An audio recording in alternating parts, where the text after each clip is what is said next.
लोकसभा के 5वें चरण में वोटिंग जारी। 6 राज्यों और 2 केंद्र शासित प्रदेशों की 49 सीटों पर हो रही है वोटिंग। जम्मू कश्मीर के बांदीपुरा में मतदान में लोगों की लंबी कतार लगी हुई है। भारी संख्या में वोट डालने के लिए मतदान केंद्र पहुंच रहे लोग।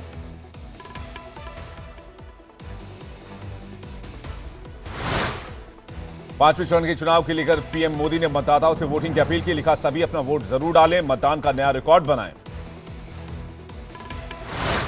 राहुल गांधी ने ट्वीट कर लोगों से देश की प्रगति के लिए वोट करने की अपील की। लिखा, अपने परिवारों की समृद्धि और सुख के लिए वोट जरूर करें, खुद के अधिकारों के लिए वोट करें। पश्चिम बंगाल के नॉर्थ 24 परगना में बीजेपी टीएमसी में झड़प। बैरकपुर से बीजेपी उम्मीदवार अर्जुन सिंह और टीएमसी कार्यकर्ताओं के बीच जमकर कहासुनी।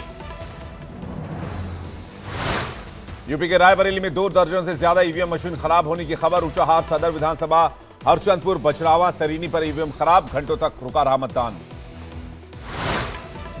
रक्षा मंत्री राजनाथ सिंह ने लखनऊ में किया मतदान। विक्ट्री का साइन दिखाकर किया बीजेपी की जीत का दावा। महाराष्ट्र के मुख्यमंत्री एकनाथ शिंदे ने किया मतदान। ठाणे के एक मतदान केंद्र पर डाला vote. RBI governor Shaktikanta Das ने अपने परिवार के साथ डाला वोट। मुंबई के मलबार हिल में मतदान केंद्र पर वोटिंग की। अमेठी से बीजेपी प्रत्याशी स्मृति ईरानी ने किया मतदान। लाइन में खड़े होकर अपनी बारी का किया इंतजार। वहीं वोटिंग के बाद स्मृति ईरानी का बयान। कहा, मेरा सौभाग्य है कि मैंने अपने गांव में विकसित भारत के संकल्प के साथ एक नेता को वोट दिया है। पीयूष गोयल ने मुंबई के एक मतदान केंद्र पर वोटिंग की। मुंबई उत्तर लोकसभा सीट से बीजेपी प्रत्याशी हैं। मतदान को लेकर पीयूष गोयल का बयान। कहा, पिछली बार से ज्यादा होगी इस बार वोटिंग। देश के उज्जवल भविष्य के लिए जनता लेगी निर्णय। बिहार के हाजीपुर से एलजेपी उम्मीदवार चिराग पासवान का बयान। कहा, हाजीपुर के साथ मेरा बचपन का रिश्ता। देश भर में हमारा गठबंधन 400 पार होगा। इंडी गठबंधन को मिलेगी कम सीटें। ब्रजभूषण शरण सिंह ने कैसरगंज में किया मतदान। पोलिंग बूथ पर कतार में खड़े होकर किया वोट। का बीजेपी के लिए बढ़ चढ़कर हो रहा मतदान। बीजेपी प्रत्याशी करण भूषण सिंह ने गोंडा में मतदान किया। कहा, मैंने राष्ट्रहित में अपना वोट डाला है। रिलायंस ग्रुप के चेयरमैन अनिल अंबानी ने मुंबई में किया मतदान। पोलिंग बूथ पर लंबी कतार में खड़े होकर वोटिंग की। फिल्म अभिनेता अक्षय कुमार ने की वोटिंग। मुंबई के एक मतदान केंद्र पर जाकर वोट डाला। वोटिंग के बाद अक्षय कुमार ने लोगों से वोट करने की अपील की। कहा, देश के विकास और मजबूती को दिमाग में रखकर मैंने मतदान किया। लोगों को ज्यादा से ज्यादा वोट डालना चाहिए। बॉलीवुड एक्ट्रेस जाह्नवी कपूर मुंबई में वोटिंग करने के लिए पहुंची। बांद्रा के पाली हिल में पोलिंग बूथ पर मतदान कर लोकतंत्र के उत्सव में शामिल हुई। बॉलीवुड एक्टर फरहान अख्तर और उनकी बहन जोया ने मुंबई के एक पोलिंग बूथ पर वोट डाला। अपनी स्याही दिखाकर मतदान के लिए लोगों को जागरूक भी किया और अपील भी की। अभिनेता राजकुमार राव ने मतदान किया। जनता से जमकर वोट करने की अपील। कहा, वोट करना हमारी जिम्मेदारी। एक्ट्रेस सानिया मल्होत्रा ने भी किया मतदान। मुंबई के मतदान केंद्र पर की वोटिंग। नीली स्याही दिखाकर लोगों को मतदान के लिए जागरूक किया। बॉलीवुड एक्टर सुनील शेट्टी ने डाला अपना वोट। मुंबई के एक मतदान केंद्र पर जाकर वोट डालते नजर आए। लोगों को जागरूक भी करते नजर आए। परेश रावल भी वोटिंग करने के लिए पहुंचे। मुंबई में वोटिंग को लेकर लोगों को जागरूक भी किया। बॉलीवुड एक्ट्रेस अनीता राज ने भी किया मतदान। इंडिया रिलीज की खास बातचीत, लोगों से वोट की अपील। आमिर खान की बेटी इरा और बेटे जुनैद ने मुंबई में वोटिंग की। मतदान के बाद उंगली पर लगी स्याही दिखाते नजर आए।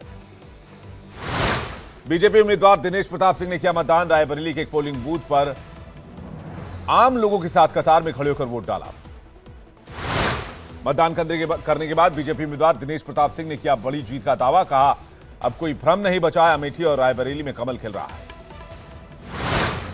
मतदान को लेकर अमेठी से कांग्रेस प्रत्याशी एल शर्मा का बयान। कहा, जनता इस बार करेगी बदलाव। अपनी जीत का किया दावा। बीजेपी नेता किरीट सोमैया ने परिवार के साथ 5वें चरण के लिए किया मतदान। वोटिंग के बाद एक बार फिर मोदी सरकार बनने का दावा किया। यूपी के डिप्टी सीएम ब्रजेश पाठक ने किया मतदान। लखनऊ के मतदान केंद्र पर जाकर परिवार के साथ वोट किया। यूपी के डिप्टी सीएम ब्रजेश पाठक ने बीजेपी की प्रचंड जीत का दावा किया। कहा, इस बार प्रचंड बहुमत के साथ होगा 400 पार। देश की जनता ने फिर एक बार मोदी सरकार बनाने का मन बना लिया है। बीएसपी सुप्रीमो मायावती ने लखनऊ में वोट किया। लोगों से भी बढ़ चढ़कर वोट करने की अपील। कहा, पहले मतदान फिर जलपान। वोट डालने के बाद बोली मायावती का इस बार जनहित के मुद्दों पर नहीं हो रहा चुनाव, राजनीतिक दलों को विकास और लोगों को के कल्याण के मुद्दों को प्राथमिकता देनी चाहिए। लल्लू सिंह ने अपने मताधिकार का इस्तेमाल किया, फैजाबाद लोकसभा सीट से प्रत्याशी हैं बीजेपी के लल्लू सिंह। मतदान के बाद लल्लू सिंह ने जीत का दावा किया, कहा विकसित भारत विकसित अयोध्या के लिए लोग मतदान कर रहे हैं। अभी तो अयोध्या का विकास होना शुरू हुआ है, बहुत काम बाकी है। केंद्रीय मंत्री कौशल किशोर ने लखनऊ में मतदान किया, स्कूल के अंदर बने पोलिंग बूथ पर जाकर वोटिंग की। यूपी के पूर्व राज्यपाल राम नाईक ने गोरेगांव में जाकर वोटिंग की, उंगली पर लगी नीली स्याही दिखाकर लोगों को मतदान के लिए जागरूक किया। मुंबई बीजेपी अध्यक्ष आशीष शेलार ने मतदान किया, लोगों से लोकतंत्र के महापर्व में शामिल होने की अपील की। मुंबई बीजेपी अध्यक्ष आशीष शेलार का बयान, कहा लोगों में बीजेपी को लेकर भारी उत्साह, मुंबई की सभी 6 सीटों पर होगी हमारी जीत। मुंबई की कांग्रेस अध्यक्ष वर्षा गायकवाड़ ने डाला अपना वोट, मां के साथ मतदान केंद्र पर पहुंचकर किया मतदान। दक्षिण मुंबई से एनडीए प्रत्याशी अरविंद सावंत का बयान, भारी मतों से जीतने का दावा किया, कहा 100% हैट्रिक होना निश्चित है। मतदान को लेकर उमर अब्दुल्ला का बयान, कहा लोकतंत्र में सबसे बड़ी ताकत जनता की आवाज, लोग अपने मतदान का इस्तेमाल जरूर करें। रायबरेली में बीजेपी विधायक अदिति सिंह ने किया मतदान, लोकतंत्र के महापर्व में लिया हिस्सा। रायबरेली की बीजेपी एमएलए अदिति सिंह का बयान, कहा देश में चल रही है मोदी लहर, बीजेपी प्रत्याशी के चुनाव प्रचार से अदिति ने बताई थी दूरी। बिहार के सारण सीट से आरजेडी उम्मीदवार रोहिणी आचार्य का बयान, कहा इस बार जनता बेरोजगारी महंगाई की जो मार झेल रही है उस पर वोट करेगी, मुझे पूरा विश्वास है जनता इसका अंत करने जा रही है।